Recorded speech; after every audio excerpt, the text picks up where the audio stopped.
여러분 안녕하십니까? 전자신문 웨비나 전문 방송 올쇼TV 김인순입니다. 기업이 디지털 혁신을 위해 클라우드 네이티브 환경으로 전환이 한창입니다. 그런데 모든 비즈니스 워크로드를 완벽하게 만족시키는 단일 기술 플랫폼 찾기는 참 어렵습니다. 오늘 한국 휴레패커드 엔터프라이즈 멘텍과 함께 컨테이너 운영 환경을 보다 효율적이고 민첩하게 대처할 수 있는 컨테이너 기반 인프라 기술에 대해서 알아보도록 하겠습니다.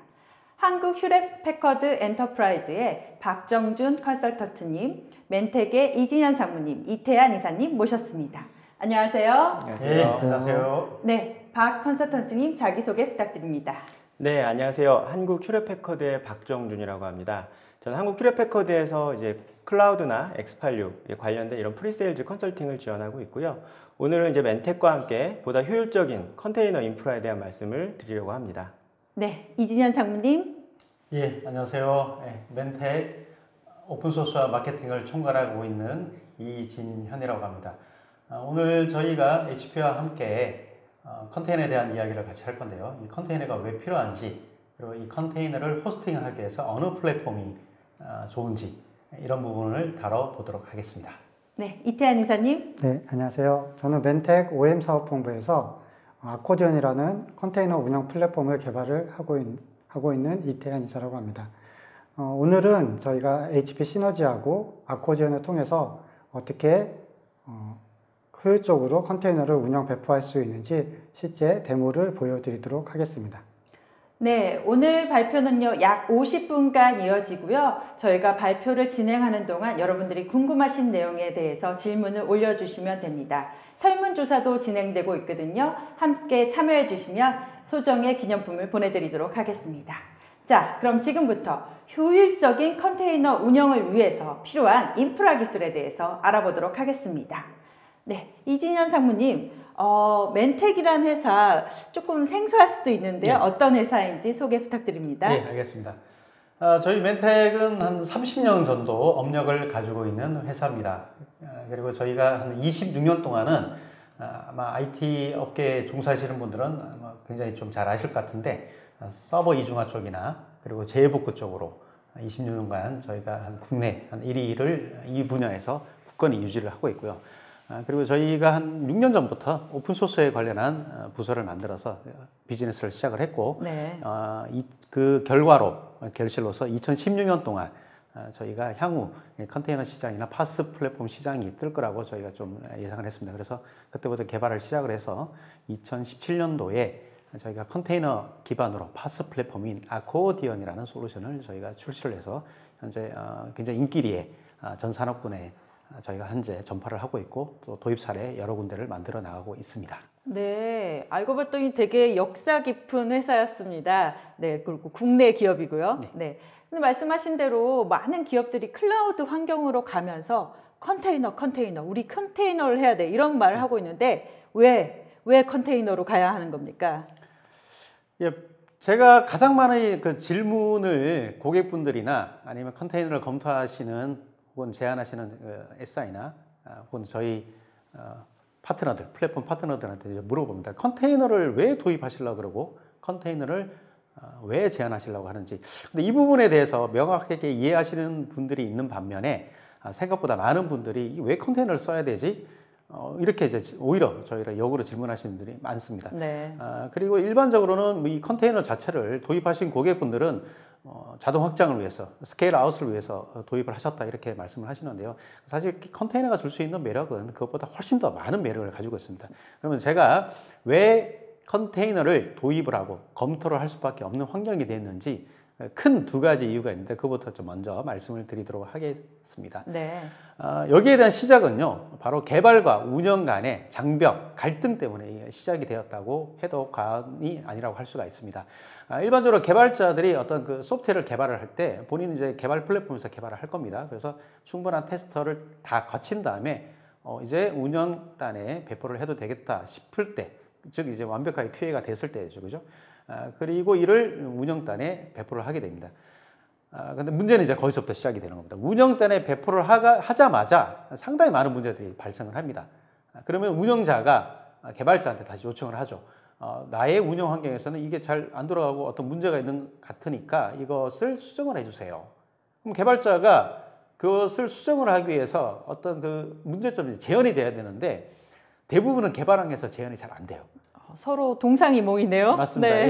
예. 그래서 일반적으로 그 여러 글로벌 벤더도 마찬가지고 어떤 소프트웨어가 문제가 발생하게 됐을 때 문의를 하게 되면 대부분 그 벤더들의 답변이 다 똑같습니다. 여기서는 문제가 없는데 왜 거기서만 그러죠? 예. 그 이유는 간단합니다. 운영 환경과 개발 환경이 서로 상이하기 때문입니다. 네. 그래서 이 소프트웨어는 원래 개발자가 개발할 환경에서 가장 최적으로 돌 수 있거든요. 네. 근데 운영 환경을 가게 되면 개발 환경은 다릅니다. 특히 요즘처럼 이 운영 환경 자체가 아주 다이내믹하게 변화되는 이런 시기에 특히 클라우드 시대 상당히 많은 다이내믹하게 변화되는 이 운영 환경 속에서는 개발자가 운영 환경의 일을 다 맞춰줄 수가 없어요. 그래서 개발자가 어떤 고민을 하게 되냐면 나의 개발 환경 자체도 운영 환경에 이식할 수 있는 방법이 뭐가 있을까? 마치 나무가 우리가 다른 땅으로 이장을 하게 되면 나무가 잘 자라지 못합니다. 그렇죠. 그래서 나무가 잘 자라기 위해서는 이 나무가 성장을 해온 그 흙하고 같이 옮겨줘야 되듯이 개발자가 이 개발한 애플리케이션이 개발자의 환경까지도 같이 운영 환경으로 이식할 수 있는 방법. 그러면 내 소프트웨어가 잘 돌 텐데 이런 고민을 하게 되더라는 거죠. 네. 자, 이게 개발자가 가지고 있는 고민이고요. 운영자도 역시 고민하고 있잖아요. 맞습니다. 운영자는 네. 또 어떤 고민을 가지고 있냐면 관리 운영을 해야 될 소프트웨어가 너무 많은 거예요. 그러니까 통상적으로 보면 한 명의 운영자가 보통 40여 가지에서 수백 가지, 수백 가지는 좀 뭐 과장일 수도 있는데 네. 해외 같은 경우는 진짜 수백 가지의 이 소프트웨어도 관리를 해야 됩니다. 네. 그러니까 국내 같은 경우는 거의 한 70여 가지의 이 소프트웨어를 단 한 명이 관리를 해야 되는 이런 환경에 우리가 처해 있거든요. 근데 문제는 이 소프트웨어마다 배포하고 확장하고 장애 처리하고 이 관리하는 방식이 다 다르더라는 겁니다. 여기 뭐 장표에 보이는 것처럼 네모 모양, 동그라미 모양, 그다음 세모 모양, 오각형 모양, 그리고 색깔도 다 달라요. 자, 이거를 단 하나의 색깔과 하나의 원형으로 형상화할 수 있는 방법이 있다면 같은 방식으로 배포하고 같은 방식으로 관리할 수 있지 않을까라는 운영자의 생각과 고민, 이것이 이제 나오게 되는 거죠. 자, 그래서 이 두 가지를 그러면 동시에 만족할 수 있는 제3의 플랫폼이 뭐가 있을까? 이거를 생각을 하게 됩니다. 그게 바로 컨테이너라는 건가요? 맞습니다. 그게 네. 바로 이제 컨테이너가 되는 것이죠. 과거에 우리가 이 컨테이너 그러면요, 물리의 혁명을 일으켰던 운송 수단, 이었죠. 혁명을 가져다 준 하나의 플랫폼이라고 이제 볼 수 네. 있습니다. 예전에 이제 우리가 운송을 한다 그러면 물건의 모양마다 배송, 그다음에 하역, 적재하는 방식이 다 달랐어요. 그래서 상당히 많은 비용이 발생을 했는데 이 컨테이너에 담는 순간 각각의 모양이 다른 물건들에 대한 배송의 가지수가 한 가지수로 줄어들거든요. 이 컨테이너에 대해서만 어떻게 배송하면 되는지, 하역하면 되는지 이 방법밖에 안 나오는 것 때문에 상당한 물류 비용을 많이 줄일 수가 있었는데 이를 이제 애플리케이션 쪽으로 대체를 하는 겁니다.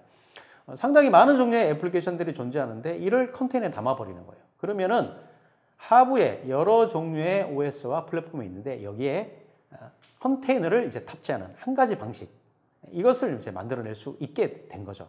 그리고 이 컨테이너에 담을 때 이 애플리케이션이 개발했던 환경, 그 환경 변수들이 있거든요. 이 환경 변수를 같이 담을 수가 있습니다. 네. 그래서 개발자가 과거에는 원했던 것들이죠. 맞습니다. 예, 과거에는 이제 OS에서 제공해주는 그 환경값에 종속적이었다면 이 컨테이너 구조로 감으로써 이제 더 이상 OS의 환경값에 비종속적으로 애플리케이션 자체적으로 이제 이 가장 최적으로 구동될 수 있는 환경 변수 이런 부분을 같이 컨테이너에 담음으로써 어느 플랫폼이든 상관없이 애플리케이션을 배포하고 관리할 수 있는 이런 환경, 이게 바로 컨테이너가 주는 아주 가장 큰 매력입니다. 네. 컨테이너, 그래서 사용이 계속 늘어나고 있는 거군요. 예, 맞습니다. 네. 그래서 제가 말씀드린 거를 이제 크게 네 가지로 이렇게 정리를 해보면요. 환경의 일관성을 일단 줄 수가 있습니다. 그래서 개발자가 개발했던 환경 그 자체, 그 환경값을 그대로 컨테이너에 담음으로써 하부의 인프라 상관없이 애플리케이션을 일관성 있게 문제없이 돌아갈 수 있는 그런 환경을 제공해 줄 수가 있고요. 그리고 상당히 효율적인 운영이 가능합니다. 네. 컨테이너는 어떻게 보면 VM하고 조금 비슷하거든요, 사실. 네. 격리라는 이런 관점에서 보면 상당히 비슷한데 VM하고는 달리 OS가 없습니다. 그래서 OS가 없기 때문에 상당히 사이즈 자체가 작고, 사이즈가 작다는 거는 배포, 그 다음에 부팅 속도가 상당히 빠릅니다. 그리고 OS가 없는 덕분에 리소스를 아주 적게 먹고 운영이 가능합니다. 그리고 환경의 일관성으로 인해서 개발자 생산성이 기하급수적으로 높아질 수가 있어요. 우리가 과거에는 어떤 애플리케이션을 개발하게 되면 여러 OS로 컨버전을 해야 되거든요. 그렇죠. 그리고 여러 운영 환경에 각가지 테스트를 다 해야 되는데 컨테이너 구조로 가게 되면 이제 그게 더 이상 필요가 없습니다. 저희 회사 같은 경우 예를 들면 저희가 2014년부터 애플리케이션을 컨테이너에 담아서 배포를 하기 시작을 했습니다. 그 가장 주된 원인이 뭐였냐면 저희는 이거를 우분투 기반으로 개발을 했거든요. 네. 근데 고객의 환경은 우분투 환경이 아닌 레드햇 OS, 뭐 오라클 리눅스, 수세 리눅스, 그리고 뭐 센터 OS, 다양한 환경이죠. 네, 다양한 OS 리눅스의 배포권을 쓰더라는 거죠. 그러면은 저희가 취할 수 있는 방법은 딱 두 가지밖에 없습니다. 고객으로 하여금 우분투를 깔게 만들든지 아니면 저희가 각가지 다양한 OS를 컨버전 하든지. 대부분은 근데 고객들의 요구사항은 내가 사용하는 OS를 다 컨버전해서 가져오라는 거죠. 그렇겠죠. 그러면은 개발 비용과 기간이 기하급수로 늘어납니다. 네. 그래서 저희는 그때부터 저희들이 개발했던 이 애플리케이션을 다 컨테이너에 담기 시작했어요. 그러니까 컨테이너에 단순하게 이 애플리케이션이 우분투에서 개발됐으니까 우분투의 환경값만 그냥 집어넣어주면 되는 거거든요. 그러면 OS가 레드햇이 됐든 센토OS가 됐든 수세가 됐든 상관없이 이 애플리케이션을 최적으로 돌 수 있는 환경으로 돌아갈 수가 있습니다. 당연히 개발자 생산성 상당히 기하급수로 높아질 수밖에 없는 환경이 된 거죠. 그래서 저희가 봤던 효과는 매년 한 7억 정도 들던 이 QA 비용이 한 1억 정도 수준으로 떨어지는. 네. 그리고 7배나 줄어드는. 맞습니다. 네. 7배가 줄고 그리고 이 소프트웨어의 릴리즈 속도 자체도 상당히 많이 줄게 되는 이런 효과를 봤습니다. 그리고 요즘 그 멀티 클라우드, 하이브리드 클라우드 이야기가 많이 나옵니다. 서로 다른 클라우드끼리 애플리케이션을 마이그레이션을 해야 되는 경우가 발생을 하고요. 네. 그리고 보안 문제 때문에 아주 중요한 개발 소스를 외부 클라우드로 못 둔다. 이거는 우리 내부 프라이빗 클라우드나 내부 전산실에 둬야 된다. 이런 고객들이 많으시거든요. 그러면 개발 환경은 운영 환경과 달리 프라이빗에다 구축하고 운영 환경을 확장성을 위해서 프라이빗 클라우드가 아닌 퍼블릭에다가 이렇게 두는 경우가 있거든요. 그러면은 프라이빗 클라우드에서 개발됐던 환경을 퍼블릭 클라우드로 이식을 해야 됩니다. 근데 과거에 물리 서버나 VM 환경 같은 경우는 다른 클라우드 쪽으로 이식하기 자체가 쉽지가 않아요. 마이그레이션 과정을 거쳐야 되거든요. 근데 컨테이너 환경 같은 경우는 마이그레이션 과정 필요 없이 그대로 올려주기만 하면 됩니다. 그래서 네. 하이브리드나 멀티 클라우드 전략을 펼치기 위해서는 컨테이너가 아주 필수 요소라고 보실 수가 있겠습니다. 아까 말씀하신 대로 가상 서버하고 이 컨테이너 기술하고 약간 유사한 것 같은데요. 어떻게 다른지 조금 자세하게 설명 부탁드립니다. 이 가상 머신하고 컨테이너하고 뭐가 다른지 그리고 어떤 전략을 펼치는 게 좋은지 좀 비슷하지 않는가요? 이제 이런 질문이 많은데요. 상당히 비슷합니다. 두 개 다 동일한 목적을 제공을 해줘요. 그 동일한 목적은 뭐냐면 바로 격리입니다. 네. 애플리케이션이 자기만 가지고 있는 고유 환경 값으로 돌아가줘야 되는데 일반적으로 그 고유 환경 값이 OS에 들어있다 보니까 가상 머신 같은 경우는 그리고 가상 머신을 만들어서 가상 머신마다 OS를 다 깝니다.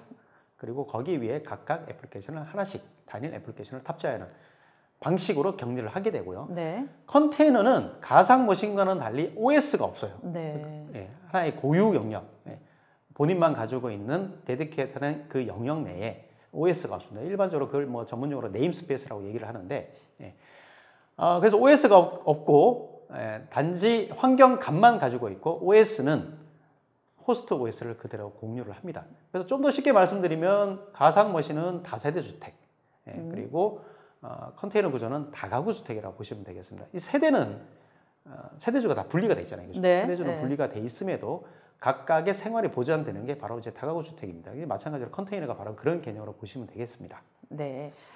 지금까지 그러면 좀 더 자세하게 표로 나타낸 걸 볼까요? 예. 그래서 이 표로 보면 가상 서버 같은 경우는 이제 그 파란색으로 된 걸 한번 보시죠. 이 네. 파란색으로 된 걸 보시면은 여기가 좀 큰 차이입니다. 사실은. 가상 서버는 각각의 게스트 OS를 다른 OS를 깔 수가 있어요. 그래서 하나는 뭐 리눅스, 하나는 윈도우즈 이렇게 깔 수가 있습니다. 그런데 컨테이너는 호스트 OS를 그대로 따라가기 때문에 만약 호스트 OS가 리눅스면 리눅스 애플리케이션만 올릴 수가 있고요. 네. 호스트 OS가 윈도우즈면 윈도우즈 OS에 호환이 되는 애플리케이션만 탑재가 가능합니다. 네. 그래서 이 기종 OS의 애플리케이션은 서로 믹스해서 단일의 물리 호스트에 올릴 수 없는 게 바로 이제 컨테이너의 단점이고요. 네. 뭐 그에 반면 가상 서버는 여러 OS를 올릴 수 있는 반면에 여러 호환성이나 이식성이나 그리고 속도면이나 그리고 효율적 운영 면에서는 컨테이너보다는 좀 딸립니다. 네.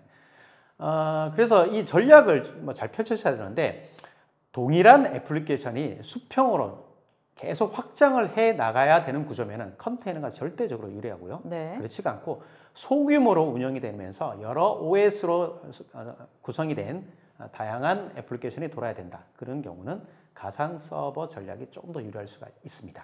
네, 기업에서 어떤 환경이 필요한지를 자세히 살펴봐야 할 것 같은데요. 지금까지 왜 컨테이너인가에 대해서 알아봤고요. 그럼 컨테이너를 어떤 환경에서 호스팅해야 되는지 알아보도록 하겠습니다. 예, 이 컨테이너가 이식성, 호환성, 갑이라고 주로 많이 얘기를 하거든요. 이게 워낙 뛰어나다 보니까 물리머신, 가상머신, 프라이빗 클라우드, 퍼블릭 클라우드 전부 다 올라갑니다. 그리고 이들 간에 서로 이동할 때도 마이그레이션 과정 자체가 필요 없어요. 그러다 보니까 이제 고객들이 고민이 생기는 겁니다. 이거를 그러면 물리머신에 호스팅하는 게 좋으냐? 아니면 가상 인프라에 호스팅하는 게 좋으냐? 이 질문이 상당히 많습니다. 그래서 저희가 이따 경험한 바로 한번 정리를 해봤어요. 그래서 네.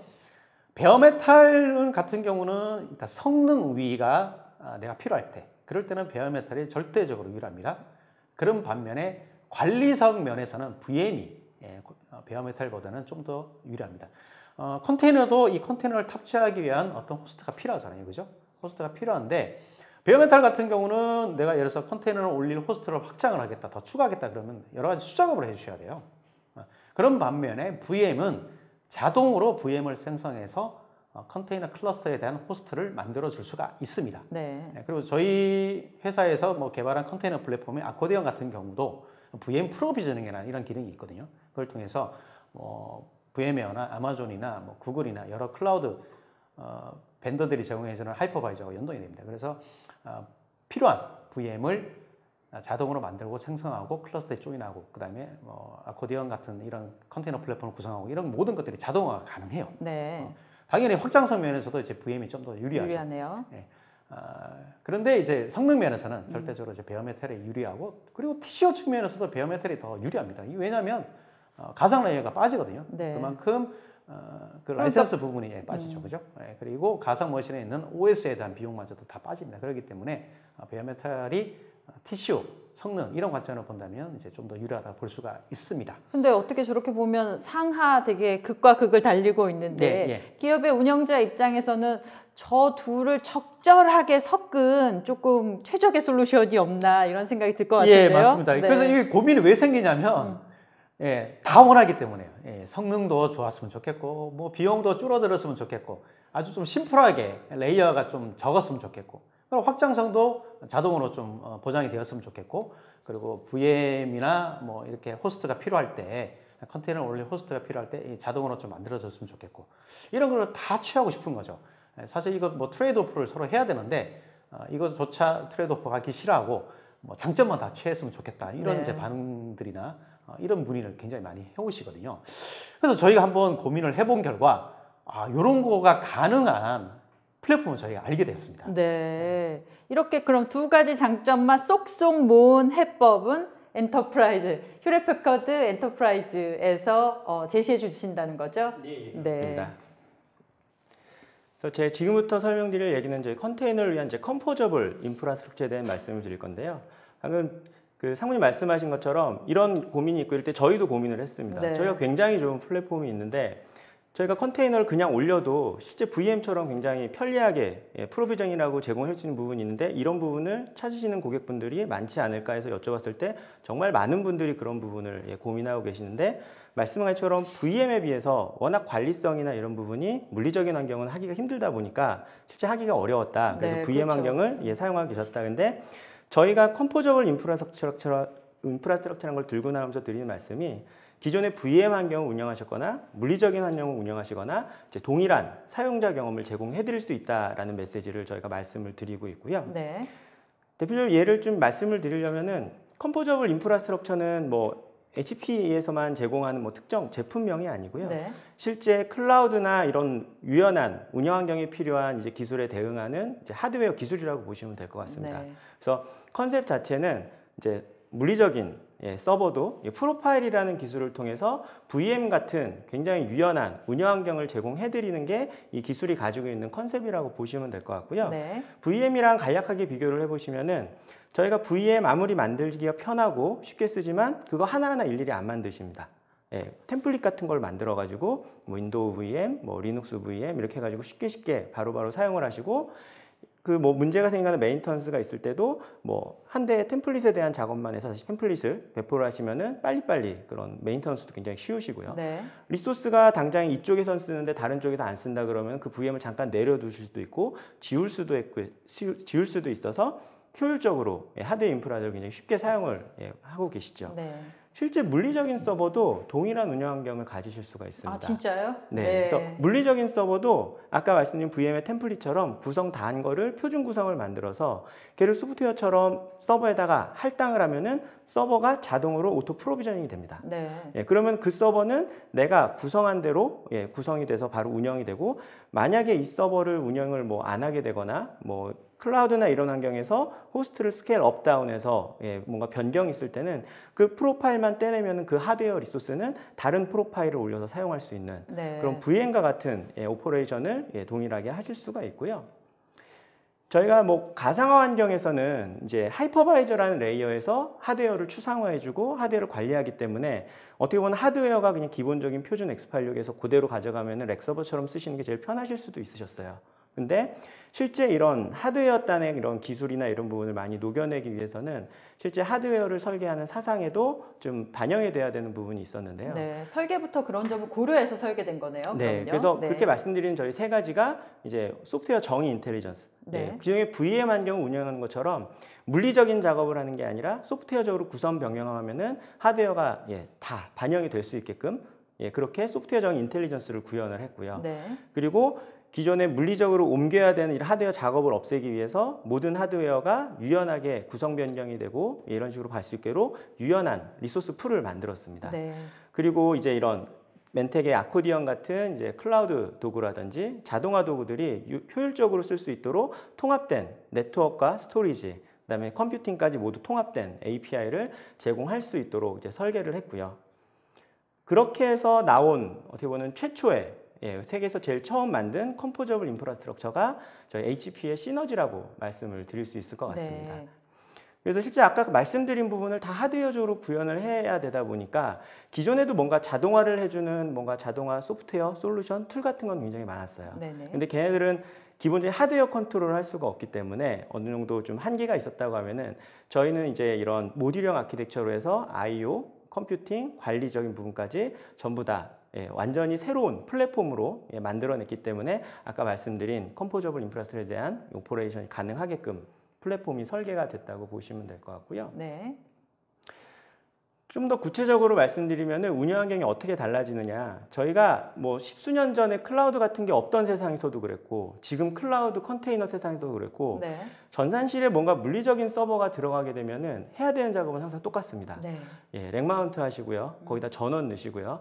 그 화면이 넘어가기 전에 빨리 키보드 모니터 마우스 연결을 해가지고 막 F7 키 누르고 한 다음에 바이오스 설정하고 레이드 잡고 그다음에 OS 마운트 해가지고 OS를 설치하십니다. 네. 보통은 그 다음부터가 우리가 흔히 아는 클라우드 세대 오토메이션이 들어가는 게 대부분이시죠. 네. 지금 많이 보고 계신 분들 계속 그걸 해오셨을 것 그쵸. 같은데요. 네. 근데 이 부분을 VM처럼 소프트웨어 프로파일로 우리가 그렇게 켜서 구성했던 모든 구성값들 그다음에 서버가 가지고 있는 뭐 맥어드레스나 월드와이드 네임 같은 아이덴티티 값들 이 모든 거를 VM 만들듯이 하나의 소프트웨어 프로파일로 만듭니다.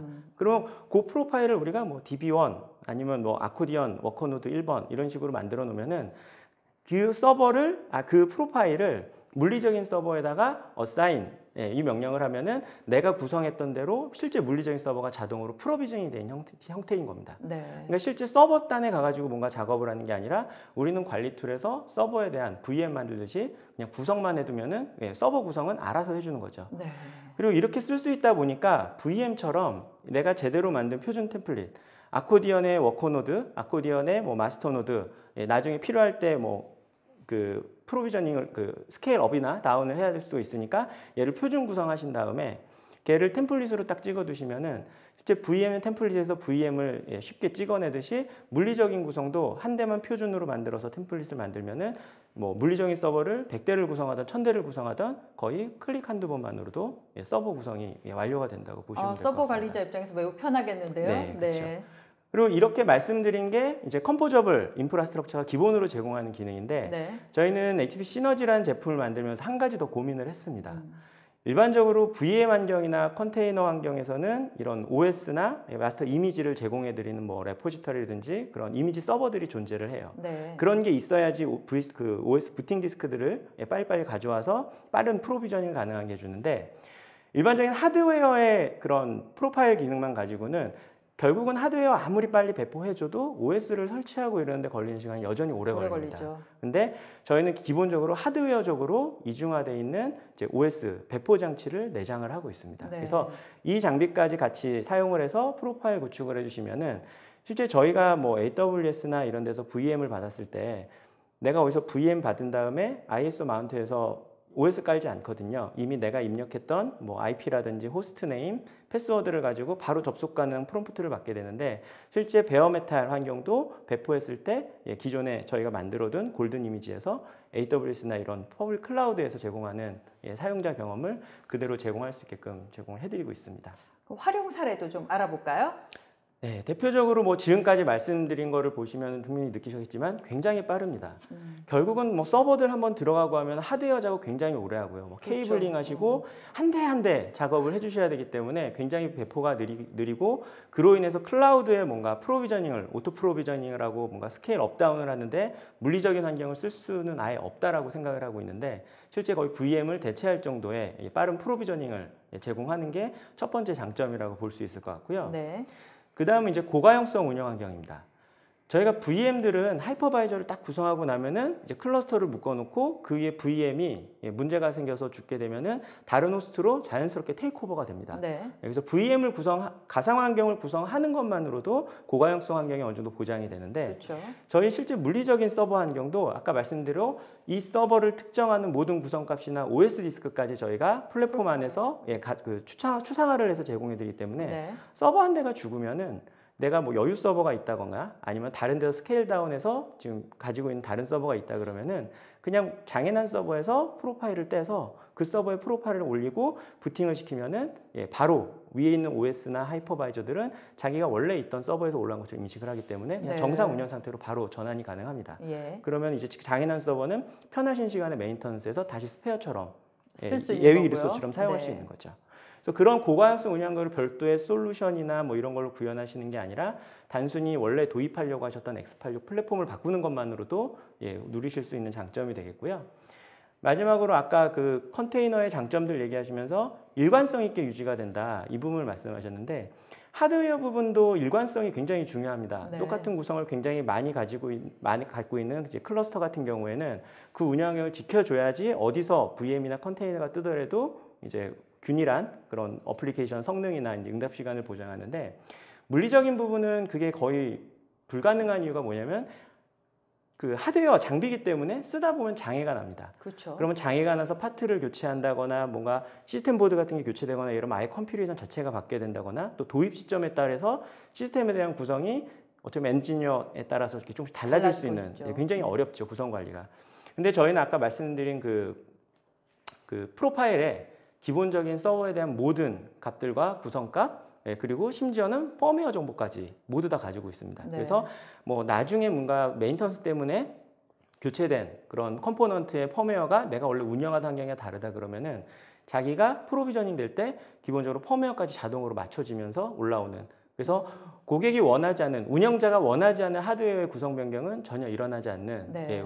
일관된 운영 환경을 어떻게 보면 컨테이너에서부터 하드웨어까지 운영할 수 있는 그런 장점이 있다고 보실 수 있을 것 같습니다. 네. 가상화 환경하고 통합은 가능한가요? 네, 그래서 저희 가상화 쪽에서도 그 양쪽을 다 제공해드린다고 말씀을 드렸는데 네. 가상화는 결국은 저희가 잘 아는 뭐 VMware라든지 KVM, 뭐 MSA 시스템센터 뭐 이런 애를 통해서 가상화 운영을 많이 하고 계시는데요. 네.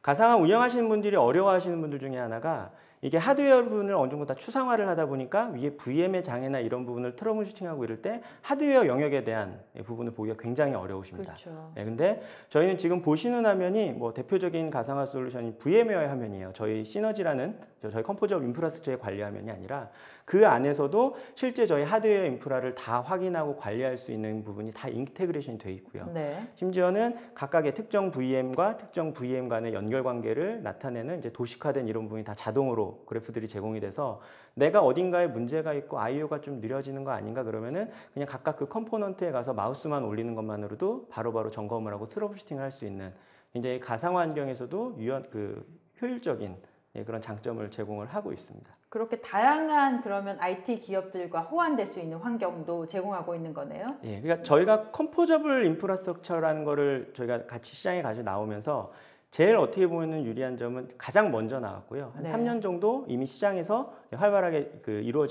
비즈니스가 이루어지고 있다 보니까 그림에 보시는 것처럼 굉장히 다양한 오토메이션이나 클라우드 솔루션 벤더들이랑 인테그레이션이 잘 돼 있습니다. 아까 VMware 환경 이런 거 보신 것처럼 그쪽 해당 솔루션에서도 하드웨어 부분을 뭔가 같은 VMware 솔루션처럼 확인을 하실 수가 있고요. 네. 그림에도 보시듯이 여기 멘텍의 아코디언에서도 저희 그 컴포저블 인프라스트럭처를 그냥 마치 VM처럼 그런 아코디언을 배포하고 관리하는 플랫폼처럼 사용을 하실 수가 있습니다. 네, 글로벌 기업의 제품뿐만 아니라 국내 기업의 솔루션도 다 이렇게 지원이 되는 거군요. 네, 맞습니다. 네. 그래서 저희가 유니파이드 API라고 말씀을 드려요. 그러니까 일반적인 하드웨어도 어느 정도의 그런 REST API들을 제공을 해드리고 있기 때문에 뭐 개발 인력이 굉장히 많으시고 서버를 굉장히 많이 운영하시는 뭐 우리가 아는 뭐 구글이나 페이스북 같은 데들은 그렇죠. 일반 X86 서버를 가져다가 제가 말씀드린 이런 방법으로 서버들을 이미 사용을 하고 계십니다. 네. 근데 그 정도의 인력이나 이런 게 없다 그러면은 이 인프라를 어떻게 하면 가장 효율적으로 사용할 수 있을까? 그래서 저희가 유니파이드 API라고 플랫폼 안에서 네트워크와 스토리지, 서버에 대한 모든 부분을 하나의 API로 관리할 수 있도록 API를 굉장히 사용하기 좋게끔 네. 만들어서 제공을 해드리고 있습니다. 그래서 뭐 저희가 무슨 개발을 할 때 뭐 자바를 직접 쓰는 것보다는 뭐 스프링 같은 프레임워크를 사용한 것처럼 실제 하드웨어를 컨트롤하시고 이럴 때 기존의 인프라스트럭처 코드 관리하시는 이제 그런 뭐 수백 줄의 코드들을 관리하시는 것보다 이제 저희가 제공해드린 유니파이드 API를 사용해서 관리를 하시면은 굉장히 저희가 코드 한 줄로 써도 인프라 프로비저닝이 가능하다고 얘기를 드릴 정도로 이제 효율적으로 관리를 하실 수 있는 장점이 있습니다. 네, 지금까지 그 HP의 시너지에 대해서 그러면 총정리 부탁드립니다. 그래서 저희가 말씀드리는 방식은 결국은 저희도 많은 기능과 이제 관리 방법론을 바꿔드리지만 가지고 있는 거는 기본적인 표준 X86입니다. 인텔의 CPU를 사용하는 X86 서버고요. 얘를 도입함에 있어서 그 위에 올라가는 클라우드 도구나 컨테이너, 오토메이션 도구를 굉장히 많이 고민을 하셔서 시스템 구축을 하시지만 여전히 아까 말씀드린 것처럼 10수년 전부터 하드웨어 레이어 쪽은 다 매뉴얼 작업을 아직도 하고 계십니다. 네. 저희가 제공해드리는 이제 컴포저블 인프라스트럭처를 통해서 차세대 자동화 방식은 무슨 언더레이어는 하드웨어적인 부분은 이제 수동으로 하고 윗부분만 관리된 이런 환경이 아니라 전체 인프라 환경이 하드웨어 하단의 인프라부터 컨테이너 환경까지 모두 오토메이트 올 해드릴 수 있는 환경을 제공해드린 게 저희 어떻게 보면 비전이라고 보시면 될 것 같습니다. 네, 지금까지 컴포저블 인프라로 HPE의 시너지에 대해서 알아봤는데요. 그럼 데모 시연이 있도록 하겠습니다. 네.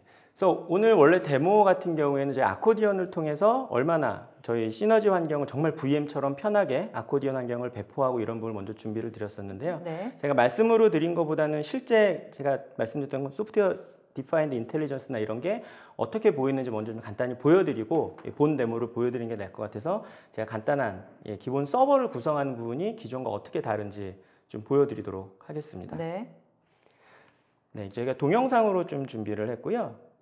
저희가 저희가 제공하는 기본적인 통합 관리 툴입니다. 이제 네. 원뷰라고 하는 관리 툴이고 이제 로그인을 하게 되면은 기본적으로 보여지는 화면이 실제 대시보드 이제 화면이 되는데 저희가 인프라를 구성하기 위해서 보통 대시보드 같은 것도 별도로 구축들을 하세요. 네. 근데 저희 실제 대시보드 용도가 이제 전산실이나 이런 관리하시는데 되게 띄워놓고 문제가 생기면은 확인을 하시고 막 이런 부분을 사용하시는데 그렇죠. 예, 그런 전체 통합 관리의 대시보드가 기본적으로 제공이 되고요. 지금 나오는 건가요? 네. 네. 그래서 서버 하드웨어를 먼저 보고 싶다. 네. 들어가 보시면은 지금 굉장히 많은 서버 하드웨어가 보이죠. 네. 예, 그래서 얘가 실제 물리적으로 장착된 서버인데 프로파일 부분을 보시면은 아무것도 없습니다. 얘는 그냥 리소스 풀이에요. 아무 네. 구성이 안 돼 있는 애고요.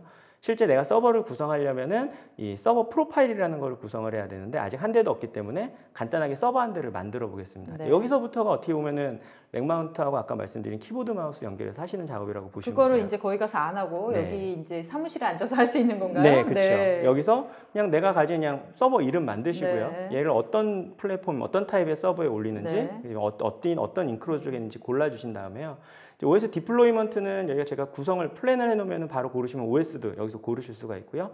펌웨어 아까 말씀드린 것처럼 여기서 그냥 수동으로 관리하실 수 있고 여기다가 펌웨어를 올려만 주시면 펌웨어 레벨을 여기다 저장을 할 수가 있습니다. 네. 예, 그리고 그다음에 이제 서버기 때문에 I/O 연결을 해야 되잖아요. 그럼 당연히 I/O는 뭐 네트워크라든지 스토리지가 되겠죠.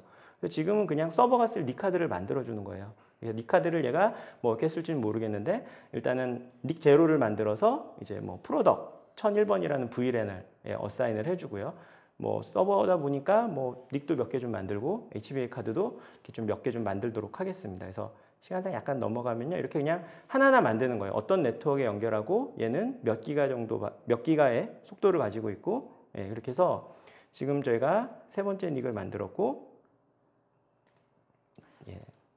그다음에 이제 HBA 카드, 5 채널도 붙여서 디스크를 붙일 수도 있으니까 네. 그러면은 내가 만들어 놓은 센 인프라에다가 그냥 붙이시면 돼요. 그래서 실제 HBA도 뭐 이중화하니까 이제 2개 정도까지 만들고 나면은 이만큼 서버는 4개의 니카드를 가지고 2개의 HBL 카드를 가진 이런 서버를 구성하겠다라고 여기서 구성을 완료한 거예요. 네.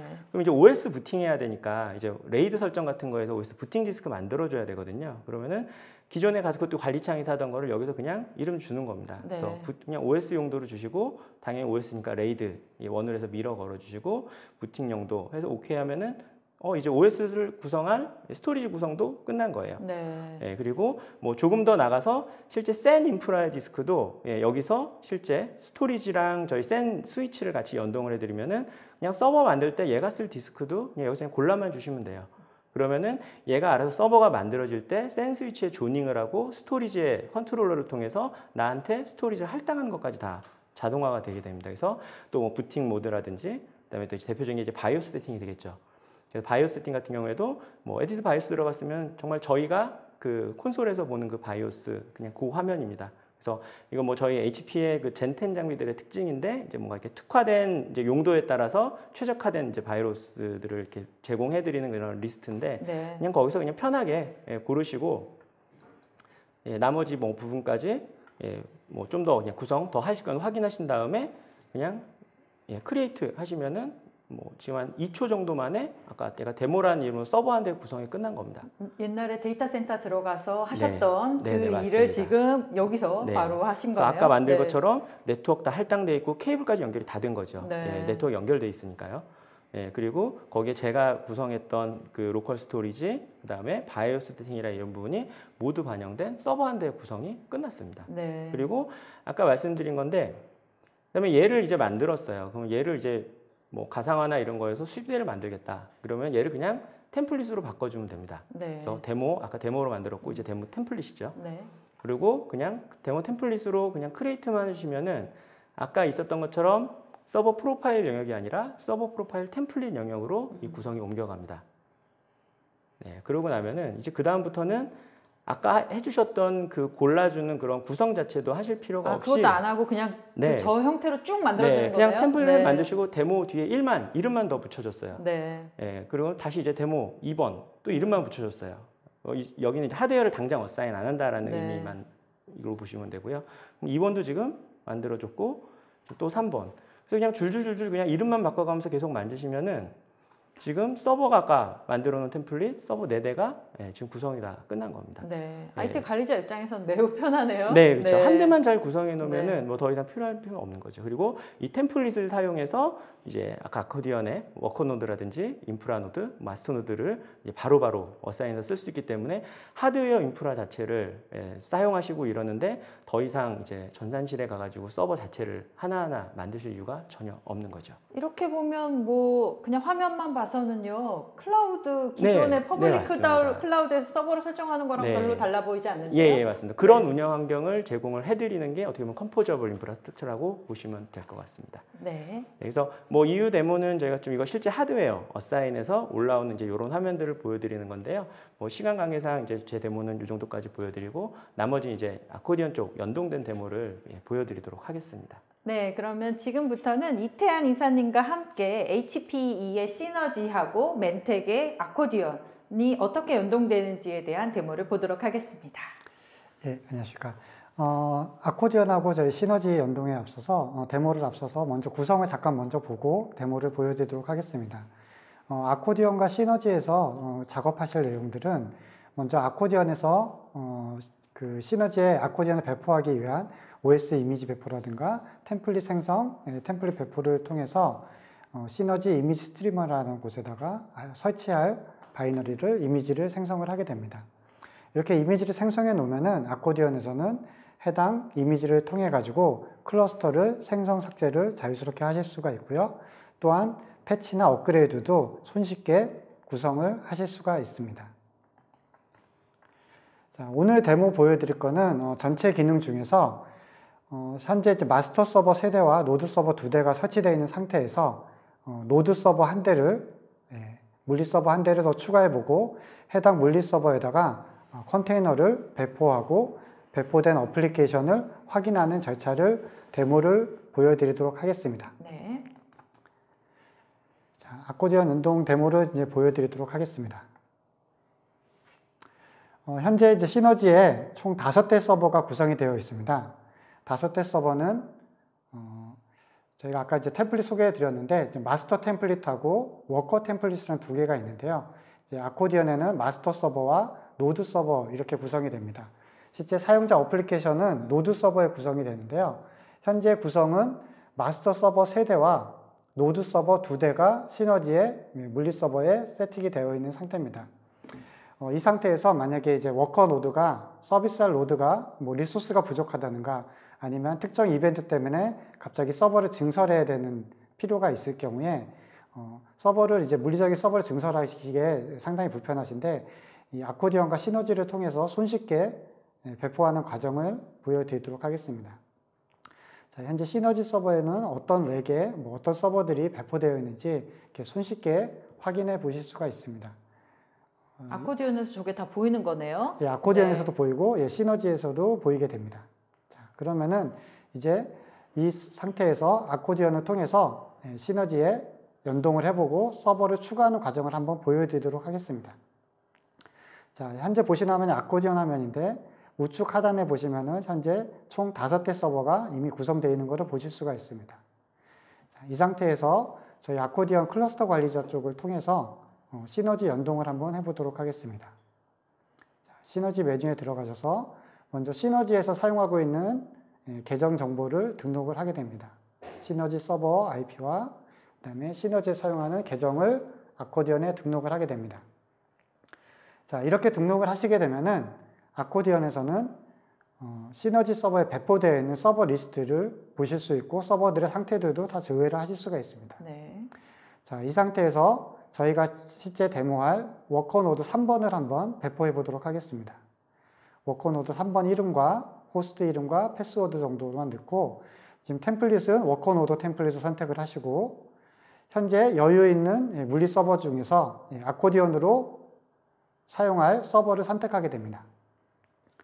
자, 이렇게 선택을 하셔서 배포 버튼을 누르시게 되면은 실제 아코디언을 통해서 시너지 서버에 꽂혀져 있는 물리 서버를 할당받아서 해당 물리 서버에 템플릿에 등록되어 있는 바이오스 정보라든가 스토리지 정보, 네트워크 정보들을 다 자동으로 구성을 해서 아코디언 에이전트까지 다 설치가 완료돼서 실제적으로 워커 노드가 구성이 되게 됩니다. 네. 이 과정은 이제 수분에 끝나게 되고요. 이 과정이 끝나게 되면은 아코디언이 아까 이제 마스터 3대와 워커 노드 2대로 구성되어 있었는데 이제 워커 노드가 한 대 더 추가가 돼서 바로 사용자 어플리케이션을 등록을 하셔서 사용을 하실 수가 있습니다. 자, 지금 현재 보시기 워커 노드 3번이 등록이 되어 있고요. 네. 자, 그럼 이 워커 노드 3번이 등록이 되는데 시너지에서 보셔도 마찬가지로 동쪽으로 실시간으로 3번 노드가 구성되어 있는 걸 보실 수가 있고요. 네. 3번 노드의 상태들이라든가 구성 정보들을 다시 한번 확인해 보실 수도 있습니다. 자, 그럼 3번을 클릭하시게 되면은 3번 쪽에 서버가 현재 추가된 서버가 어느 렉에 구성되어 있고 현재 정상적인 상태 등인지 실시간으로 모니터링 하실 수가 있습니다. 자, 이렇게 워커노드 3번이 지금 구성이 되어 있는데요. 그러면은 이 워커노드 3번에다가 저희의 최종 목표인 컨테이너를 한번 배포를 해보도록 하겠습니다. 네. 자, 아코디언의 앱 버튼을 눌러서 오늘 데모할 톰캣이라는 와스에다가 사용자가 개발한 어플리케이션 소스를 합쳐서 컨테이너를 만들어주는 과정을 한번 보여드리도록 하겠습니다. 네. 자, 지금 현재 그 3번 노드에 강제적으로 한번 지정해서 배포를 해보도록 하겠습니다. 이렇게 해서 어플리케이션 생성 버튼을 클릭하게 되면요. 현재는 지금 톰캣이라는 와스에다가 사용자가 개발한 자바 어플리케이션을 결합하는 과정이 들어가게 됩니다. 네, 지금 결합하고 있는 중이죠. 이제 결합하고 있는 네. 중인데 결합하는 과정은 이제 자바 소스가 메이븐이라는 프로젝트로 되어 있기 때문에 소스가 저장되어 있는 GitHub라는 곳에서 소스를 갖고 와서 그 다음에 컴파일하고 컨테이너 이미지를 만드는 과정들이 쭉 진행되게 됩니다. 자, 빌드 과정을 한번 보도록 하겠습니다. 자, 빌드를 보시게 되면은 이제 소스를 이제 가져와서 완료를 했고요. 이제 소스를 갖고 와서 빌드를 하게 됩니다. 자바 컴파일을 하게 되고 자바 컴파일이 정상적으로 다 완료가 되게 되면은 이제 해당 컨테이너 해당 소스를 컨테이너 이미지로 생성을 하게 됩니다. 보통은 컨테이너를 만드실 때 개발자분들이 컨테이너 스크립트를 만드셔서 컨테이너 빌드를 하셔야 되는데 아코디언에서는 해당 과정을 전부 다 자동으로 생성을 해드립니다. 그래서 현재 보시듯이 도커 빌드를 하게 되면은 도커 컨테이너까지 정상적으로 만들어지게 되면은 해당 지금 현재 저희가 만든 워커노드 3번에 배포하는 과정까지가 한 번에 자동으로 다 완료가 된 상태입니다. 자, 이렇게 어플리케이션 정상적으로 수행이 됐는데 한번 호출을 한번 해보도록 하겠습니다. 자, 이렇게 호출해서 사용자가 만든 어플리케이션이 바로 서비스 되는 것까지 확인해 보실 수가 있습니다. 네.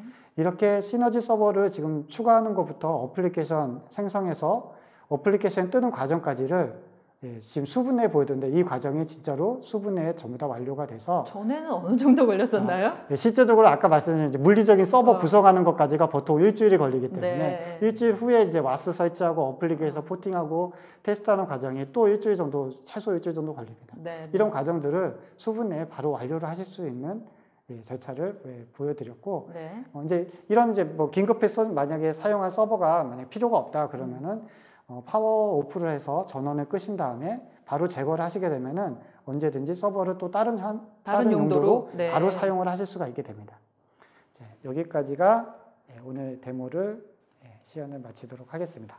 감사합니다. 이사님 같은 경우에는 실제 클라우드 사용자이기도 하지만 이거 아코디언을 개발하신 이제 클라우드 네이티브 개발자시거든요. 제가 아까 배포한 화면을 보면은 저희 시너지를 고르기 전에 AWS도 있고 애저도 있고 VMware도 있고 굉장히 다양한 플랫폼에 다 이 배포를 해주시는 것 같은데 사용하시면서 혹시 기존의 다른 클라우드나 VMware나 이런 환경에서 사용하셨던 거랑 혹시 베어메탈 프로비저닝이 좀 다른 부분이나 불편한 점이나 다른 소감이 있으셨을지. 불편한 점보다 기존의 불편한 점은 이제 노드 서버를 자동으로 물리 서버로 구성하기가 어렵기 때문에 저희가 이제 기본적으로 VMware나 애저나 아마존이나 사용하는 API를 사용해서 사용을 했었는데 네. 시너지 같은 경우는 일단 물리 서버를 바로 확장할 수 있다는 큰 메리트가 있고 이제 VM이나 애저 같은 경우는 인스턴스를 만들 때는 내가 몇 코어를 할지 몇 메가를 할지 상당히 이제 신중하게 됩니다. 어느 정도의 용량을 확보해야 되고 이게 확장을 하려면은 VM을 또 어떻게 자동으로 확장해야 될지 이런 거에 상당히 민감한데 이제 물리 서버를 만약에 이렇게 프로비저닝을 자유롭게 할 수 있다면은 컨테이너를 오토스케일 하는데 아무런 부담감 없이 쉽게 확장할 수 있는 구조를 가질 수 있는 게 큰 장점이라고 할 수 있겠습니다. 네. 특히 이제 요즘 네. 트렌드가 올해 저희가 몇 군데 고객 같은 경우는 실제로 물리 서버에 그냥 그 컨테이너 올려다 성능 네. 때문에, 네. 비용 때문에 이제 그런 요구사항들이 늘어나거든요. 근데 이제 그또 운영하시다 보면 또 관리적인 측면이 VM은 관리가 편한데 이런 얘기가 이슈가 많으시거든요. 있죠. 예, 네. 예. 자, 그런 면에서 보면 이제 저희의 그 경험상으로 보면 이걸 아마존에 배포하나 KT에 배포하나 VM에 배포하나 지금 시너지에 배포하나 유저 익스피리언스는 거의 동일하게 똑같다라는 거죠. 예. 네, 세 분 발표해 주시냐고 고생 많았습니다. 지금까지 왜 컨테이너가 필요한지 이를 운영하는 HPE의 시너지와 또 멘텍의 아코디언까지 알아봤습니다. 저희가 발표하는 동안 여러분들 질문 주셨는데요. 질문에 대해서 지금부터 답을 해드리도록 하겠습니다. 또 설문조사도 진행 중인데요. 많은 참여 부탁드립니다. 그러면 첫 번째 질문 드리도록 하겠습니다. HPE 시너지를 사용하면 IT 관리자가 더 이상 정적으로 리소스를 프로비저닝한 다음 충분히 사용되지 않을 때 해당 리소스를 낭비할 필요가 없어진다고 들었는데요. 어떤가요? 하고 질문 주셨는데요. 일단 말씀드린 것처럼 그 시너지라는 플랫폼은 범용 X86 플랫폼이기 때문에 모든 인프라스트럭처를 다 올려서 사용할 수 있습니다. 그냥 베어메탈 환경의 DB 서버라든지 이런 가상화, 그 다음에 컨테이너 환경 다 올려 쓸 수 있으신데 보통은 각각의 인프라스트럭처마다 여유 용량이나 이런 부분을 다 오버프로비저닝을 하세요. 네. 근데 아까 말씀드린 것처럼 저희는 하나의 물리적인 리소스만 보유를 하고 계시면은 각자의 필요한 상황에서 각각의 필요한 인프라를 바로 프로비저닝해서 줬다가 뺐다 줘야 되는 그런 회수나 이런 부분이 효율적이기 때문에 이제 굉장히 이제 그런 리소스를 프로비저닝한 다음에 다시 활용을 다시 할 수 있는 그런 영역 부분에서 굉장히 많은 도움이 된다고 말씀드릴 수 있을 것 같습니다. 그러니까 요즘 많은 기업들이 그런 이유 때문에 이제 퍼블릭 예, 클라우드로 클라우드 가고 사용하시죠. 있는데 네. 기존에 이런 인프라가 있었다면 이렇게 활용할 수도 네. 있겠네요. 그래서 심지어 HP에서는 저희가 인프라 자체를 하드웨어 인프라를 애저 서비스 형태로 제공을 해드려요. 네. 그래서 비용을 제공을 지불을 안 하시더라도 저희랑 일정 그런 애저 서비스 계약을 맺으시면은 아예 여유 용량에 대한 하드웨어를 그냥 무상으로 드립니다. 네. 그리고 정말 리소스가 부족해서 쓰실 때만 쓸 때만 AWS나 네. 이 퍼블릭 클라우드 과금하듯이 쓴 날이나 쓴 리소스에 대해서만 나중에 추가로 과금할 수 있는 네. 그런 모델을 제공할 수 있는 기본적인 기술적인 바탕은 이런 유연하게 하드웨어를 사용할 수 있는 이제 컴포저블 인프라스트럭처가 있기 때문이죠. 네. 다음 질문 드리도록 하겠습니다.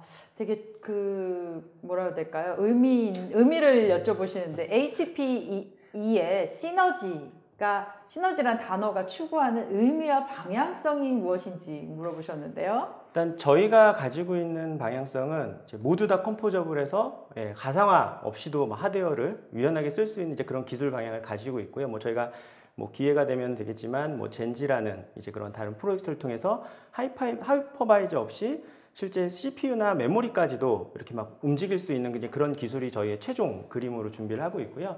이름이 시너지인 이유는 저희 하나의 그런 프로덕이 아니라 이런 멘텍과 같은 솔루션과 같이 연동해서 단순히 서버나 솔루션 하나씩 적용하신 게 아니라 이 두 개가 가지고 있는 더 많은 시너지를 낼 수 있는 방법을 제공해 드릴 수 있다. 그런 의미라고 말씀을 드릴 수 있을 것 같습니다. 아까 데모 때도 네. 아코디언과 결합한 아주 시너지에 충만한 그 데모를 보셨잖아요. 그죠? 네. 그런 서로 협업할 수 있는 생태계 이런 것들에 대해서 강조를 해주셨고요.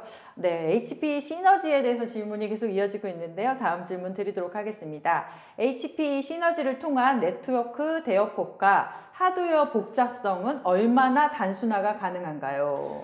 결국은 I/O에 대한 복잡성은 그 종류가 많아짐에 있습니다. 가상화나 이런 거 구현을 하시게 되면은 관리 모듈 넣게 되고 서비스 모듈 넣게 되고 또 용도에 따라서 굉장히 I/O 요구사항이 복잡해지는데요.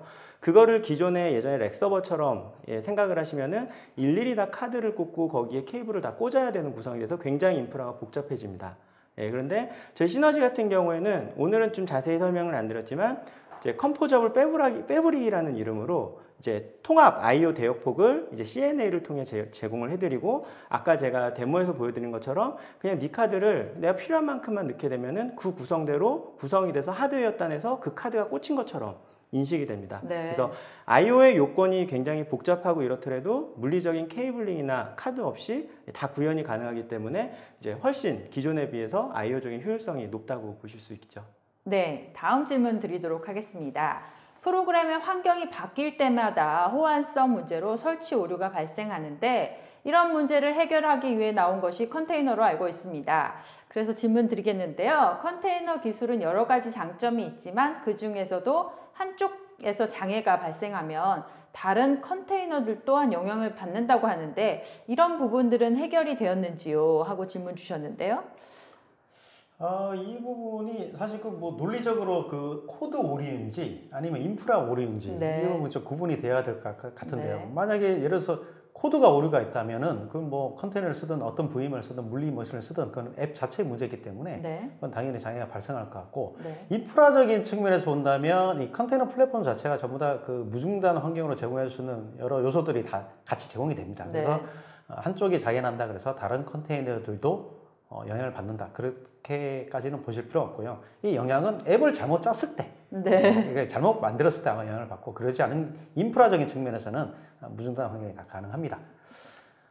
그리고 악성 코드에 대한 네, 취약한 부분, 연이어 질문은 이제 악성 코드에 대한 취약 부분이 있었고 또 마지막 질문으로는 컨테이너 사용 시 가장 분명히 해야 할 건 사용자와 서비스 제공자 사이의 책임 분할인데 이 부분도 자세히 설명해 주십시오. 두 가지에 대해서 답변해 주시죠. 네, 알겠습니다. 악성 코드에 대한 취약한 부분은 사실 이 OS 부분에 해당되는 거거든요. 그래서 네. 이 컨테이너 자체도 호스트 OS 그 자체를 그대로 쓰기 때문에 만약에 그 호스트 OS가 악성 코드에 간염이 됐다, 그러면 영향을 받을 수도 있습니다. 네. 그렇기 때문에 그 부분은 OS 단에서 해결할 부분이고 컨테이너는 안에 그 OS가 없어요. 그래서 네. 컨테이너 내에서 어떤 악성 코드에 대한 취약이 있다고 보여지지는 않습니다. 네. 그리고 이 사용자와 서비스 제공자 사이의 책임 분할, 네, 이런 문제도 있나요? 이제 벤더가 해야 될 일, 그리고 이 컨테이너를 도입을 해서 이렇게 솔루션을 구매자에 대한 어떤 뭐 책임 분할, 뭐 이 부분인 것 같은데요. 당연히 뭐 어떤 사용자에 대한 부분은 이제 사용자가 어떤 애플리케이션을 탑재하기 때문에 그 부분에 대한 좀 신경을 써주셔야 될 것 같고, 그리고 어떤 이 컨테이너 플랫폼을 탑재하게 되는 그 인프라 부분들이 존재할 겁니다. 그 부분도 마찬가지로 이 사용자가 감당을 못시킨 거로 보여지고요. 저희 같은 이제 컨테이너 플랫폼의 벤더 입장에서는 그 컨테이너 플랫폼 자체가 어떤 이슈가 발생했을 때는 당연히 저희가 어떤 문제 해결 능력을 가지고 지원을 해드려야 되겠죠. 네, 다음 질문 다시 드리도록 하겠습니다. 멘텍의 컨테이너 통합관리 솔루션인 아코디언과 오픈소스로 많이 사용 중인 오픈시프트와는 어떤 차이가 있으며 아코디언만이 가진 장점은 무엇인가요? 하고 질문 주셨네요. 예, 늘 받는 질문이시죠? 늘 받는 네, 질문입니다. 네. 그리고 가장 사실 이 오픈시프트하고도 가장 많은 비교를 저희가 받고 있는 상황이고요. 둘 다 아키텍처적인 측면에서 본다면 똑같이 쿠버네티스 기반입니다. 그런 측면에서는 거의 이제 비슷하고요. 그리고 많은 그 이벨리에이터들이나 고객들도 오픈시프트하고 좀 많이 비슷한 것 같다, 이제 그런 의견도 많이 주십니다. 그러면은 아코디언만이 가진 장점은 무엇인가? 일단은 저희 자체적으로 개발한 국산 솔루션입니다. 그래서 국내에 개발자가 존재하기 때문에 문제 해결 연령이 그 어느 외산 벤더보다 빠르고, 그리고 고객사들의 어떤 다양한 요구 조건이 빨리 적용 가능하다는 거, 이런 부분들이 큰 장점이 아닌가 합니다. 그리고 실제적으로 이 컨테이너 플랫폼을 하게 되면 중요한 게 컨테이너에 대해서 얼마나 잘 알고 기존 애플리케이션을 어떻게 컨테이너가 잘 마이그레이션 할 건지, 쿠버네티스에 대해서, 그리고 개발된 소스를 배포하고 빌드하는 CI/CD 파이프라인, 이런 설계를 굉장히 잘 하셔야 됩니다. 근데 저희는 이런 부분에 대한 노하우가 상당히 많다는 거, 이런 거가 아주 큰 장점이 아닌가 이렇게 생각이 됩니다. 네, 마지막 질문 드리도록 하겠습니다. 시너지로 서버를 관리하려면 시너지 전용 서버가 별도로 필요한 건가요? 아니면 운영 중인 서버 중에 한 대만 설치가 되어도 가능한가요? 하고 질문 주셨습니다. 네, 제가 오늘 좀 설명을 좀 많은 거를 드리다 보니까 네. 상세한 제품 설명은 안 드렸는데, 그렇죠. 그 시너지 자체는 하나의 하드웨어 플랫폼입니다. 예전에 블레이드처럼 샤시와 각종 I/O 모듈들이 있는 하나의 플랫폼이고, 그 관리 모듈도 그 안에 다 이제 인베디드가 되어 있습니다. 그래서 뭐 기존에 있던 다른 서버를 뭔가 시너지에 연동해서 하는 부분은 좀 어렵고요. 그 플랫폼 자체가 도입이 돼야지 지금까지 말씀드린 부분에 대한 기능을 사용을 하실 수가 있으십니다. 네, 지금까지 효율적인 컨테이너 운영을 위한 인프라 기술에 대해서 알아봤습니다. 올쇼TV는 오늘 여기까지입니다. 시청해주신 여러분 감사합니다.